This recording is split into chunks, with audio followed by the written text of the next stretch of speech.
बिहानै उठे अब काममा जानुको अगाडि केही खानु पर्यो भनेर आउँछु। खानेकुरा त केही छैन।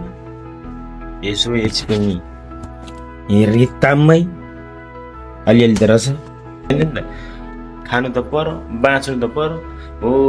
त्यही बाँच्नुको लागि अब साथीहरूसँग झटपट तुरुन्तै बजार गएर सामान लिएर आउने निर्णय गर्यो। अब लुखुर लुखुर यस्ता चलेर जानुपर्छ नि। यसको अब अझै फेरि टन्टाला पुरा छिल्लिम फर्काउँछ र।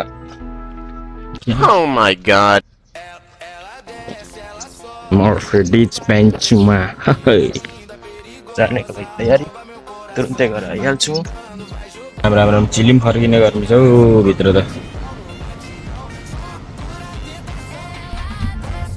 यसरी हामी चाहिँ सरररा पानी घट्टामा म त प्यारी फर्कन्छु फर्कन्न काम छोडे है टेन्सन घट्टामा काममा जानु छ रे काममा।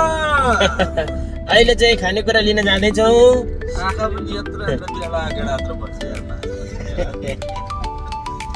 भात पकाएर खानु पर्यो नि, चामल लिएर आउनुपर्छ गएर। समयको सदुपयोग गर्दै नाइट ड्युटी हुनुको फाइदा यही हो नि त साथी हो।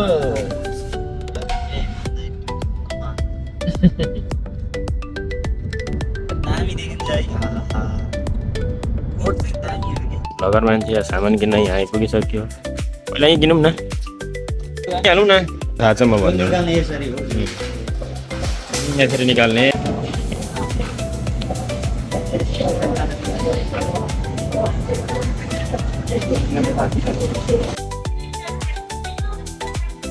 सब्जीहरू लिनेछु। अब खोर्सानी लिन्छु।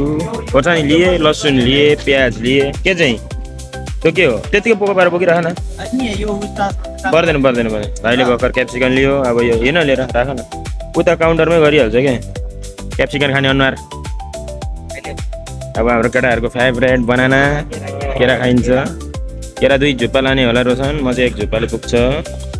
यो लानु पऱ्यो भयङ्कर छ। आमामा केटाहरूलाई मस्त हुने भयो क्या आज। खानाको लागि लाने हो नि त। आलुहरूको टन्टना रहेछ तर आलु चाहिँ नलाने। सागसब्जी लिएपछि मासुको कर्नरमा जाउँ। यता सुँगुरको मासु ज्याम्मै, यता कुखुराको मासु ज्याम्मै।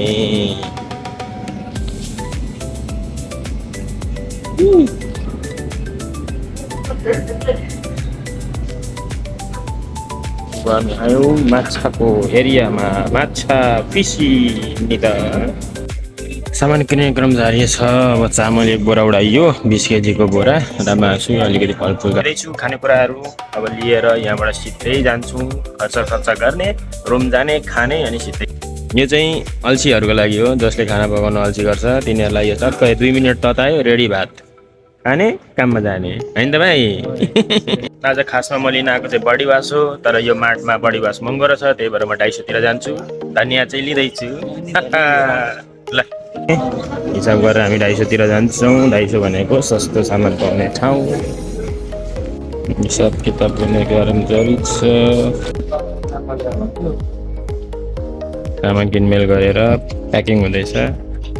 रोशनले प्याकिङ गर्दैछ।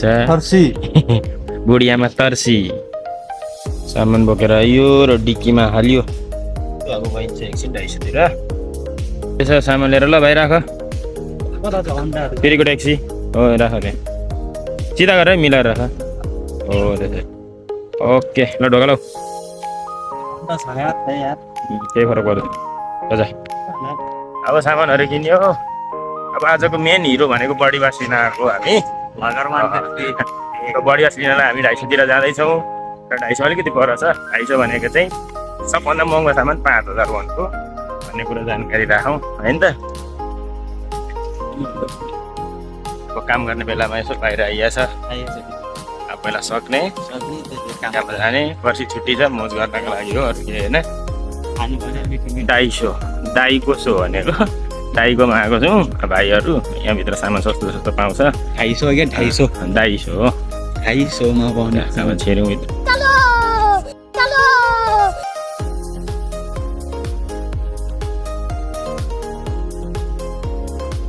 भनेको यही लिन आएको बडी वास। आज 3-4 वटा बोकेर कुदिन्छ गुटुङटुङ। फाइनली फाइनली भेट्यो बाढीवासी।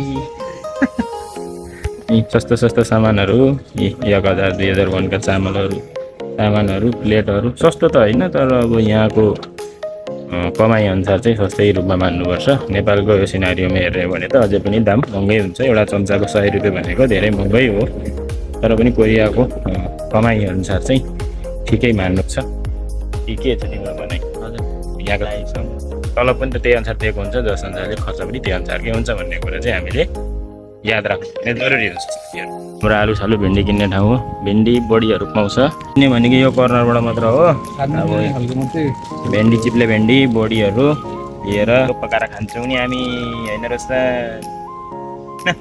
भेन्डी लियो नि एकदम गर्मी भइरहेको थियो, एसी भेटेँ। एसीको छेउमा एकछिन अब हावा खान्छु सारा अनि पैसा तिरेर जान्छु। थाई माड हो, थाईहरूले चलाएर मेहनत गरिरहेछन्। भर्खर अब किनमेल सकियो र फेरि अब छिटो सकेर जानु जरुरी थियो। किनमेल गऱ्यो, अब रुमतिर जाने तयारीमा छौँ। स्या भए सामान बोकेर आयो। यति चामल चाहिँ बोकेर ल्याउन सकिनँ, तल छोडिदिएको छु। भएर साथीहरूले बोकेर आउँछन्। यिनीहरूलाई चट्टसँगले मिलाउनु पर्छ है, मिलाइवरी गरेर अनि एकछिन बसेर काममा जाने। एकछिन बस्ने नि काममा जाने, मिलाइ सामान मिलाउने अनि काममा जाने। त्योभन्दा उपाय त छैन नि। अब यति गरेपछि आइतबार छुट्टीको दिन मजासँगले तानु परेर दिनभरि एसी हावा खाँदै सुतै भयो। ल आजलाई यति नै, धन्यवाद।